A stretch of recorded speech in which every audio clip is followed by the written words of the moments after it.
Well, we got that out of our systems. Let's get back on with the Art Attack Christmas Cracker.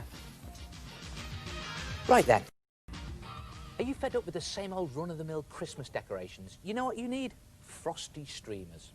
Take an A3 size piece of paper and fold it in half once, and then fold it in half twice, and then fold it in half 3 times. So that's A3 folded in 3. And then place it so that the folded edge is at the bottom, like that, and then just draw a zigzag explosion right across your paper and give it about 7 or 8 points like that. That'll do, I think. And then draw another little one just on the inside of that one, like that. But whatever you do, don't let those 2 zigzag lines touch. And then the idea is to cut this area out and this top area there, and you will have something that looks like that.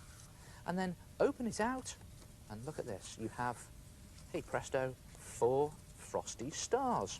And you can make as many of these as you like. The more you make, the bigger your streamer will be. And when you've got enough for a streamer, say about 20, take one and place it down, and then just dab some glue at the top and at the bottom, and then pop another frosty star on the top. And you notice I'm using 2 different colours here, using blue and white. I think that gives a good cold and frosty effect.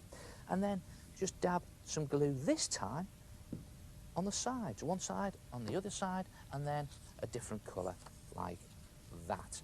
And keep going, just alternating your colours, and very important, alternating where you put your glue. Top and bottom, and then a star, a different coloured star, and then your glue goes on the side, and then you pop on another star. And just keep going till you've finished all your frosty stars.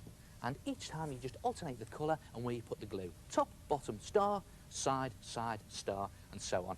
And when you've used up all of your stars, leave it to dry, and then open it out and wait for it. Look at that. There you have this fantastic frosty streamer. And I think that's absolutely brilliant. Better than anything you could buy in the shops, eh? Now that was made using 20 frosty stars. What about this one? This was made using 40 frosty stars, and look at the length of that. Wow, you could hang that up absolutely anywhere. And if you haven't got a 3 size piece of paper, you could use smaller paper, and you get smaller stars and a thinner streamer. But I think that looks equally as good. And you can use any type of paper you like. What about using coloured sugar paper, or maybe even coloured crepe paper? Plenty of that around this time of year. You could even use newspaper or magazines. And what about even those odd scraps of Christmas wrapping up?